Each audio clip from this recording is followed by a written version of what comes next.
Hey everyone, it's Geraldo here, and today I'm going to be talking to you about the Chaos Slayer and Chaos Slayer variant classes. Now, there are currently 6 in game, and I'll explain how to get them, but first I'll just say I am dressed up in Chaos for a reason, and if you haven't already played the game, and the new release to figure out why, please do.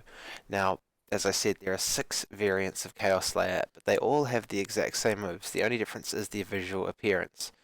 Uh, there are the 3 AC versions currently, and then the 3 non-mem versions, and I believe there's going to be another 2, one of each, but I'll explain that in a second.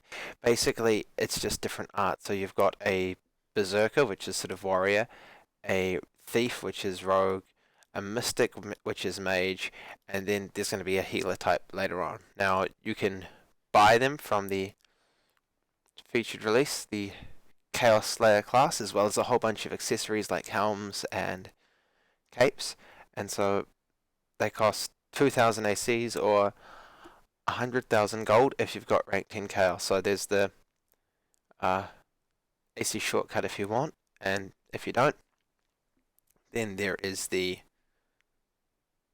normal version for rep. Rep could be hard since there's only 2 dailies, that's 3,000 a day, and the quests aren't that great, but if you've been working on it, then you might be close. When you get round to enhancing your class, you're going to want to go with full luck. This is because the chaotic nature of this class really suits the sort of luck enhancements. You'll be critting a lot, and it boosts your other stats really well. For ore enhancements, I'd recommend either Health Vamp, because this is an AoE class and it needs that little health boost, or Spiral Carve, which will be increasing your critting power and overall damage to multiple opponents. So these are what your stats will look like at level 60. Got decent attack and spell power and DPS. Got 97 hit, decent haste, decent crit and evasion. You've also got a couple of passives. You've got Enmity, and that increases your endurance by 25%. Then you've got Ultimate Power, and I'm, in all honesty, not sure what that does. So when I figure that out, I'll let you guys know. You've also got a rank 10 passive, and I forget its name, but it blocks 35% of all incoming spell damage. And that will work really well with another move this class has. Just as my normal disclaimer, I will be using Voltier's guitar as my stable damage range weapon. This is to provide an average sort of view of what the class will be doing on average, and for when there are percentage increases to give you an exact idea of the percentage increases. You can use unstable, and that can do a lot higher or a lot lower damage. The first thing you want to be aware of for this class is the auto attack, and it's pretty cool. It's a 2.3 second cooldown, so it's a little bit stronger, but it takes a little longer. And it does 2 unique things that most other classes don't do. Firstly, see if I can sort of demonstrate. It's the game's first area of effect auto attack. You may also be noticing Chaos Blight, which, well, you can see I started on in the hundreds with my auto attack, and now my auto attack is dealing on a non-crit 250. So Chaos Blight, it stacks to a limit, of course, and it makes you more powerful. Now, this doesn't just affect your auto attack, this affects your moves. The auto attack can actually affect up to 3 enemies at once. So that's one thing to do. The next really cool thing to be aware of is your first move, KO Eruption, 15 mana, 5-second cooldown. Now, if you're wondering why these moves are Chaos themed for Chaos Slayer, well, you'll have to play the story to find out. But this is a lot like the Battle Mage, in the sense that it changes your class from multi-target to single target. So use this move and you'll only be doing single target attacks. Now that could be a bit of a downside, but it means that you're not being attacked from multiple sides. And there is the advantage of increasing your crit chance and your hit chance by 10%, and that can really help because you don't want to lose your stacks of Chaos Blight, and this can help ensure your accuracy for a while. I'm going to skip this move for now, move on to your third move, Surge. Just as a little thing,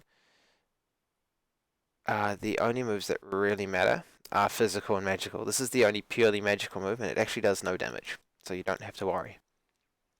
Second move, Surge, provides either a heal. As you can see, for a rough starting heal, it's just over 300. I've got a bit of Chaos Blight, so that's not quite accurate, but it's 3 ticks of a reasonably powerful heal. The other thing it does is a barrier for 8 seconds, and that's 28 damage, we'll say, 51 crit, whereas it's doing 72 now. So I think it's safe to assume that the block is over 50%. So either way, you're going to get a sort of defensive or survival boost, and that's really good when you're reducing damage from multiple targets at once, or if you're trying to survive longer. Either way, it's a good survivability move. Your final move here, Pandemonium, costs 30 mana and has a 15-second cooldown. Now this is multi-target, I think up to 6 people. Now this does connect with your second move here, but I was just showing you the rough damage, 700s and on non-crits, thousands on... Why did I do that? Thousands on crits. Now, just trying to demonstrate here. You should see Chaos Blight increasing the power of this class. You don't have much time, so this is not the sort of thing you want to risk. But, I mean, you just saw me hit, I think that was about 3k on an auto attack. Ah, lost my Chaos Blight. I mean, just by these numbers, you can see this thing's pretty good. Now, the next part of the video is where I explain this move and its connection with this move and the effects, which is pretty cool. In the spirit of chaos, and after talking with one of the other testers, we've decided not to reveal too much about this part of the class yet. I'm not even going to try and demonstrate it fully. I will at a later date, but for now we want you guys to play around with this class and try and figure it out and have some fun, so no exact numbers and some generalizations. You have 4 effects that the second move can apply. Now, this is multi-target. You've got Anguished and Impasse, which I've just applied. There's also Delusion and Courageous. Now, these all have different effects on your enemies. 2 of them are actually, 3 of them are positive for you, and 1 of them is negative. The effects do the following, roughly. 1 increases the amount of damage your enemies take by a bit for a small amount of time. Another reduces their dodge chance, and another reduces their chance to hit you. So as you can see, all those can stack up and help you during combat. There is one, however, that increases their defense, so you'll be doing less damage to them. Also, these effects, the really cool thing about these effects is that they evolve when you use Pandemonium. So you've got to be careful. You've got to figure out which effect is the bad one that you don't want to evolve. These effects, I'll just say what happens here. The one that increases their damage taken, or the damage you do to them, it also decreases how much damage they do to you.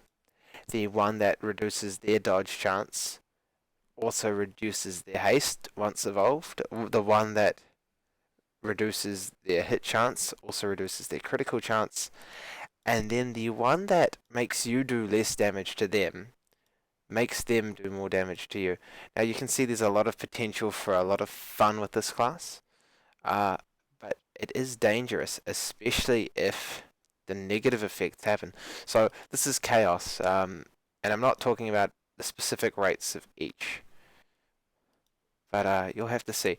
I think the effects are worth using personally. It's worth the risk, but it can be really hard to keep track of several opponents at once, who all have different effects, and the thing is, it applies a different amount of effects each time. Sometimes it won't apply anything, or just one.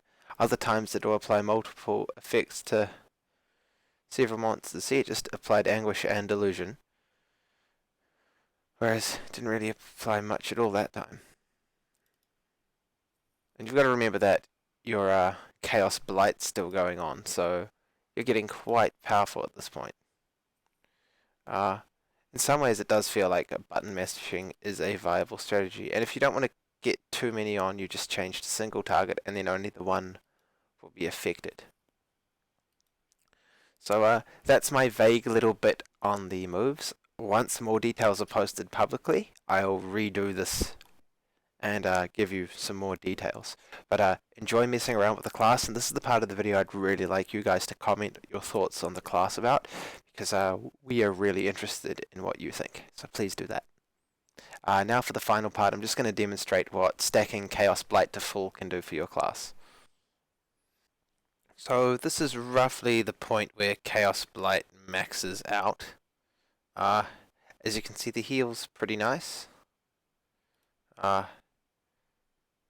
mean, it's a pretty decent auto attack. You can see that these crits are quite high. I mean, when you think about it, that's a 2,400 heal over time. So that's more than enough to bring you back to full health. I'll just try and have some fun with the effects. I mean, that's a 2,000 non-crit with this class. It's pretty cool. So this is useful for bosses. I will admit, a trick to getting Chaos Blight up successfully is to use K-Eruption to get it there. Because really, it can be hard to hit. If you miss twice in a row, you've basically lost your stacks of Chaos Blight, which is a pain. But yeah, it's a really nice little thing, especially when you've got an area of effect auto attack. All the opponents will be taking more damage, so hopefully now we can have a bit of fun. I mean, you've got to be careful not to lose it, but once your Chaos Blight is at full power, just go for it. Oh, whoops, I shouldn't have done that. But there you go. So, that's the Chaos Slayer classes. So I hope you enjoy, and I hope you have fun using it, and please comment saying what you think.